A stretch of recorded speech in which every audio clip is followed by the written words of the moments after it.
la IALA wanaangazia masuala gani? Ni masuala yapi ambayo ni muhimu sana katika muungano huu na kukua kwake na pia katika kusalia imara? Namhusisha studioni Mheshimiwa George Odongo ambaye ni mbunge katika bunge la IALA akiwakilisha taifa la Uganda, na pia nikimhusisha Mheshimiwa Ole Sankoka ambaye ni mbunge vile vile katika bunge hilo la IALA akiwa anawakilisha taifa la Kenya.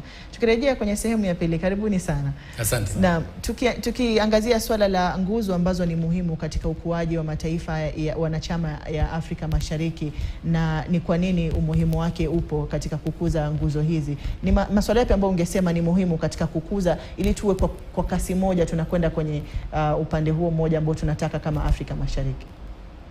Asante sana. Unajua Kiswahili yangu ni chache sana. So kwa hivyo nitaongea tu kwa bila samahani. Ndio, samahani sana. So the treaty for the establishment of the East African community is actually the instrument that provides our scope of cooperation. And in that instrument, it provides specific pillars that anchor our integration. The first is the customs union, and then you have the common market protocol, and then you have the monetary union, and eventually we are looking at political federation, which right now is in a transient period, and we have adopted a transition called the political confederation. I will speak about them individually.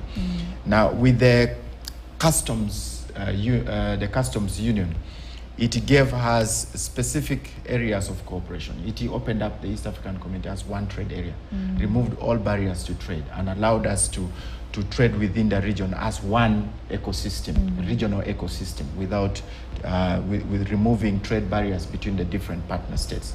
It envisages deepening trade relations between our different partner states as a key driver of our integration. And we moved on to say that's not enough.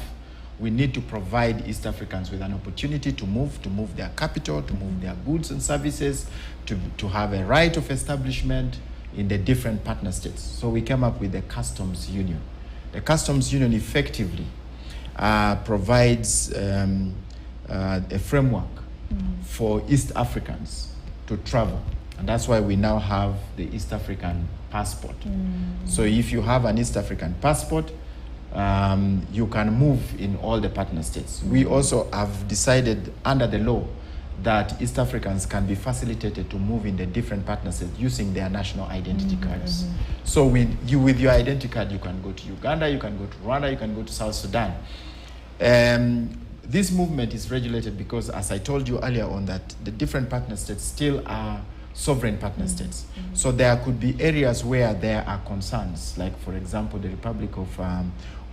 United Republic of Tanzania is still doing everything within its means to eliminate some of the concerns it has with the use of identity cards as an instrument for traveling across the borders. But that is work in progress, and soon or later we'll have East Africans moving even with their national identity cards across United Republic of Tanzania. But for now, East Africans can move to Tanzania with their passports. And also there's the right of establishment, the transfer of capital. You can go to any part of the country and invest in any part of East Africa. Those are all facilitated under the customs, under the monetary union. Now we have moved to the third pillar, which is the monetary union. We want the East African community to trade as one block, and to do that we need to have a single currency. And to facilitate that process, the Assembly has moved into legislate to provide supportive instruments for us to transition into a monetary union. So we have passed the East African Monetary Institute bill, which creates a transitionary central bank for East African community. So we are going to have a central bank which will be constituted by, our current proposal is that the governors of the central banks of the different partner states will form that board, and all the other technical people, so that we have an institution that will help us technically to transition into a single currency. We have also passed the East African Statistics Bureau bill, which will create an institution that will aggregate statistics from the different partner states. It's very important because these are technical area. You want to have statistics from the different partner states to allow for you to have an informed policy, your fiscal policy. It helps us when we are creating regulatory frameworks, you know, and it requires that you have a position that reflects the regional context. So that statistics is very, very important. So right now we have it. So we have created the supportive environment for us to transition into that. And then for political federation, the summit of heads of state in their wisdom said we need to be gradual in transitioning so that we have a very well-grounded transition into a political federation. So they came up with the idea of political confederation. Political confederation means that there will be specific sectors that will be transitioned into the region. So we are going to have one foreign policy. So the foreign policy area will be transitioned into one. So you'll only have one foreign minister speaking for the whole region. We have transition matters of trade.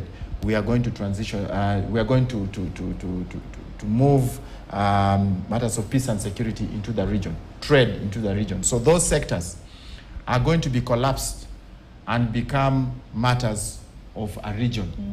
And that means you no longer have the sovereign states acting individually in silos. You are now going to have one foreign policy, trade policy for the whole region.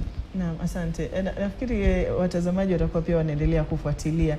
Mheshimiwa Sanko, kunaweza kuliongezea hilo, na kwa sababu ya muda tuangazie swala lingine. Unapoongezea unaweza kujibu na swali linalofuatia pia kuhusiana na masuala ya changamoto ambazo zipo katika kuendesha masuala ya muungano wa Afrika Mashariki kwa jumla. Yes, venye ndugu yangu Honorable George Odongo amesema ni ya kwamba katika East Africa tuko na nguzo 4. Ya kwanza ni custom union ambao tunataka watu wetu waweze kutembeleana bila masharti. Na ndio sababu umesikia kwamba ile national ID yako itaweza kuruhusu kutembeleana kwa nchi zingine kama Rwanda, Uganda na South Sudan. Lakini kidogo pia hiyo ID lazima ikuwe na security features ambayo inakubalika kwa nchi ambayo unatembelea, ili tuweze kuzuia pia kuhushi kwa stakabadhi kuzuia watu ambao ni terrorists kuingilia katika mipaka zetu.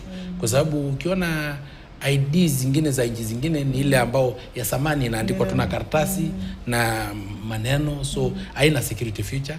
Lakini custom union imeturuhusu kuwa na East African passport, na leo hii ukitaka kutembea kwenda Uganda, kwenda partner state yoyote, kwenda hizi zote 8, hakuna wakati ambao utaitishwa visa kwa sababu tuko nchi moja.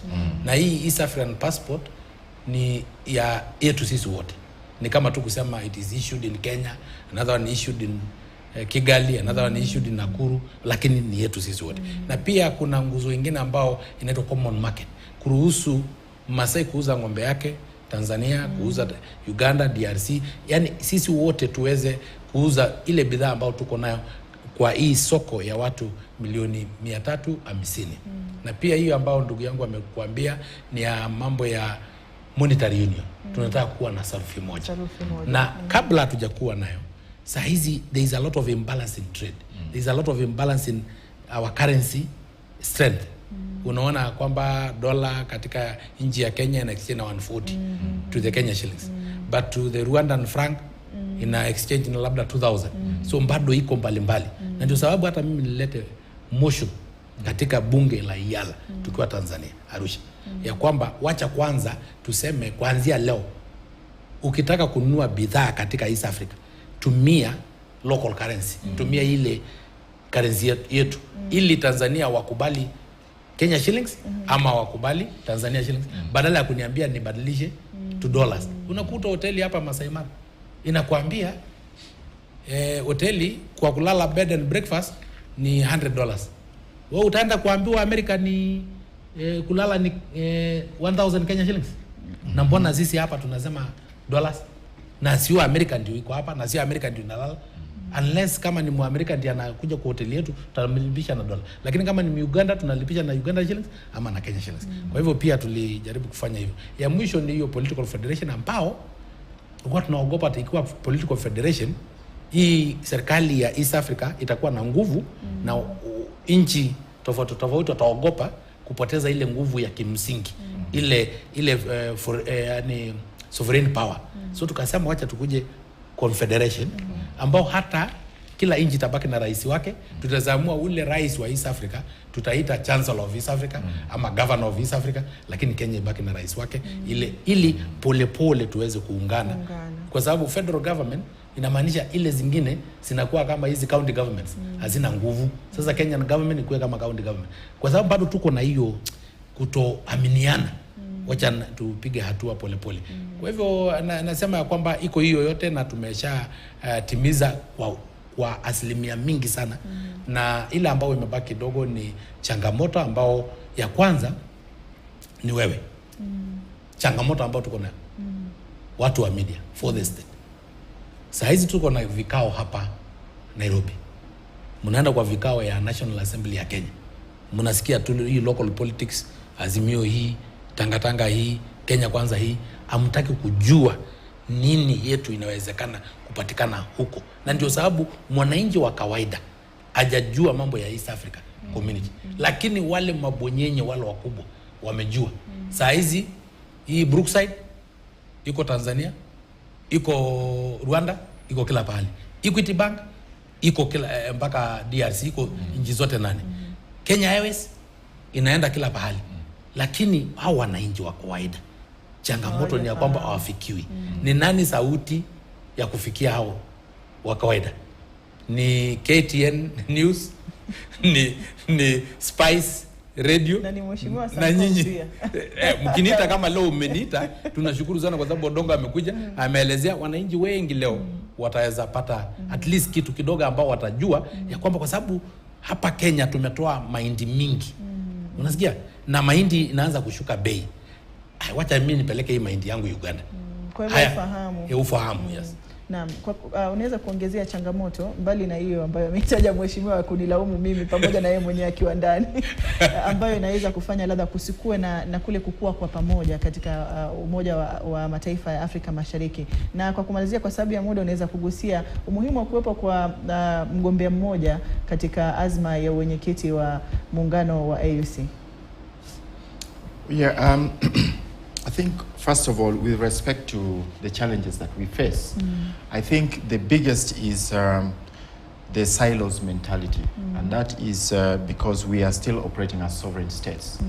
And we seem to be having our sovereign interests superseding our regional interests. So the day we realize that we are much stronger as coming together is the day that we are going to see East Africa and Africa actually coming together and being able to confront the challenges that we face in a much more stronger, much more robust way. Now, coming down to the leadership of the African Union and the position of the East African Community, the principle really around our regional integration is to see that we are able to pull together in the same direction. And I thank President Ruto for making one statement that he is consulting his peers in the region so that they come up with a consensus position on a candidate. You know, the moment we agree that we are cooperating as East African Community, then we have got to have a conversation around our interests. And if right now we are going to sponsor a candidate for the African Union position, then it is important that we, all of us, have a single candidate and send a signal to the rest of Africa that East Africa is prepared to provide that leadership, and this is our candidate. As to who that candidate is a matter of political negotiations, and I think it's ongoing. And those that have already presented their candidature will then be subjected to that regional discussion. And I know that already there is there is consensus around certain candidates. I will allow the Honorable Sankok to actually deal with the national politics. I'm not going, it's beyond my pay grade. The certain candidate that you are talking about, His Excellency the Right Honorable Raila Odinga, kwa sababu tumeangalia sana na tukajaribu kupima ya kwamba tunataka kuwa na one candidate ili ijulikane ya kwamba sisi kama East African Community, Afrika Mashariki tumeungana na ya kwamba tuko na umoja na umoja ni nguvu. Lakini mbali na hiyo pia lazima tuangalie qualification, kwa sababu tunataka ile dream ya Julius Nyerere, ile dream ya Kwame Nkrumah, ile dream ya Muammar Gaddafi, ile dream ya Mugabe, ile dream ya Lumumba, hiyo yote ya kwamba lazima Afrika ishikane, ikuwe united into the United States of Africa. Ili iwe itimie, tunataka mtu mwenye hapo na ufahamu wa Pan-African forefathers na ufahamu wa wakati huu na the future generation. Lakini ule tu mwenye ako nao kwa sasa, mwenye mbada ako kwa siasa ni Raila Amolo Odinga. Kwa sababu saizi mimi ukinipatia hiyo jukumu, si kukutana na Julius Nyerere, I didn't interact with Muammar Gaddafi, I didn't interact with our Pan-African forefathers. So I may not have the grasp. Lakini Raila Odinga ako na hiyo experience. Kwa sababu alikuwa na keti kwa meza moja, walikuwa na discuss hizi vitu kwa moja. Kwa hivyo apart from kuwa na siasa, pia umri yake inampatia ili akue the bridge ya the past, the present and the future. So kwangu mimi hauna pingamizi. Sina pingamizi kabisa. Tuna unga mkono Raila Odinga. Anyway, in a lighter note, unajua wewe unajua wakati ambao tulikuwa tunafanya siasa hapa injini ili kutafuta kura ya Iyala, wajumbe ambao walinipigia kura kwa wingi ilikuwa wajumbe wa Azimio, kwa sababu walikuwa wanasema hii Sangoka ametusumbua hapa Kenya, to deport yeye aende Arusha. Naye mimi kwa hiyo narudisha mkono. Hiyo mapenzi yenye walinionyesha, narudisha mkono ili ni deport Raila Odinga aende huko Addis Ababa. Tit for tat is a fair game. Na Mheshimiwa Sangoka atakuwa anapata usemi wa mwisho katika kipindi hii leo kwa sababu ya muda. Niwashukuru sana wageni wangu kwa kufika. Nimshukuru Mheshimiwa George Odongo ambaye ni mbunge katika bunge la Iyala akiwakilisha taifa la Uganda. Asante sana kwa kuja na kujikakamua kuzungumza lugha ya Kiswahili. Na vile vile nimshukuru Mheshimiwa Ole Sankok ambaye pia ni mbunge katika bunge la Iyala akiwa anawakilisha taifa la Kenya. Asante sana kwa kuja na kwa muda wako na kwa kutafsiri vile vile Kiswahili kwa upande mwingine katika kauli alizozitoa Mheshimiwa Odongo. Mtazamaji, nitakuwa natamatishia hapo kipindi hii leo. Asante sana kwa kutizama na kusihi uendelee kusalia kwenye KTN News. Nitakuwa narusha uskani kwa mwenzangu Grace katika lugha ya Kimombo akichukua matangazo haya. Nimekuwa kwa Hadia Mwasiwa akiridhia Maulana.